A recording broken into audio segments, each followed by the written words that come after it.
మనకు తెలిసినటువంటి వ్యసనాలు తాగుబోతు, తిరిగిబోతు, జూదగాడు. కానీ నేడు ఈ రోజు సమాజంలో ఇంకొక వ్యసనం వచ్చి ఏందయ్యా వ్యసనం అంటే ఒకరికొకరికి చాడీలు చెప్పడం, ఒకరి మీద ఒకరికి పుల్లలు పెట్టడం అనేది. ఈ మనస్తత్వ గల వాళ్ళు ఎలా ఉంటారంటే తాగుబోతు వాడికేమో వాడు తాగేంత వరకు ఒకలాగుంటాడు, తాగిన తర్వాత వాడి పని వాడు చూసుకుంటాడు, వెళ్ళిపోతాడు. జూదం కూడా వాడు డబ్బులున్నంత సేపు ఆ జూదం ఆడతాడు, చేస్తాడు, తర్వాత డబ్బులు అయిపోగానే వెళ్ళిపోతాడు. ఇక మూడో వాడు తిరిగిపోతూ వాడు ఎట్లుంటాడంటే వాడు కూడా డబ్బులున్నంత వరకు ఉంటాడు, పోతాడు, తర్వాత వాడి పని వాడు చూసుకుంటాడు, ఎవరిని కూడా నష్టపెట్టాడు. కాకపోతే ఆ కుటుంబంలో ఉన్న వాళ్ళ భార్యని, పిల్లల్ని ఇబ్బంది పెడతాడు, వాడు నష్టపోతాడు. ఇది ఇంతవరకు నడుస్తుంది.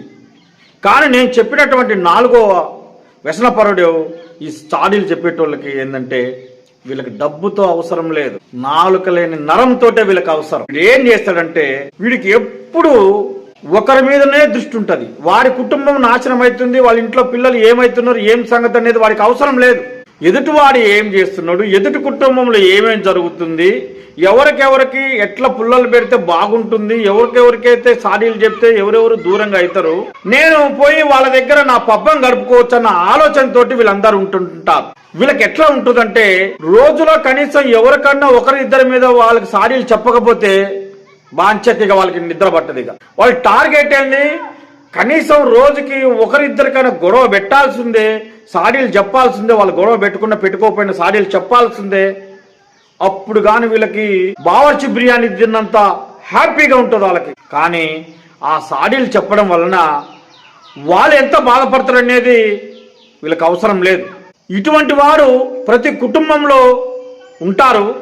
ఇట్లాంటి వాళ్ళతోటి చాలా జాగ్రత్తగా ఉండాలి. నేను ఇంతకుముందు కూడా వీడియోలో చెప్పా ఏంటంటే ఎవరి మీద ఎవరైనా ఏదైనా ఒక విషయం వచ్చినప్పుడు వాళ్ళని ఖచ్చితంగా అందరి ముందు కూర్చోబెట్టి మాట్లాడి దాన్ని తీసేసుకుంటే కుటుంబాల ఉన్న బంధుత్వాలు అనేది నిలబడిపోతాయి అనేది మనం అనుకున్నాం, ఇందాక చెప్పుకున్నాం. అట్లనే వీళ్ళ పట్ల చేస్తే నోరు మూతపడుతుంది.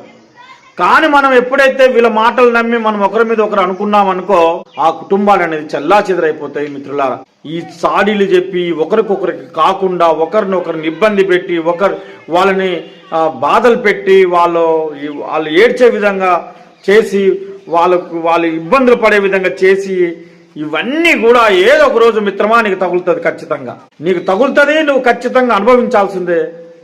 ఇటువంటి మనస్తత్వం ఉన్న వాళ్ళు, ఇటువంటి వాళ్ళని మన ఇంటి ఏరియా దగ్గర కూడా రానియద్దు. ఇటువంటి వాళ్ళని చాలా దూరంగా పెడితే మంచిదని నా యొక్క విన్నపం మిత్రులారా.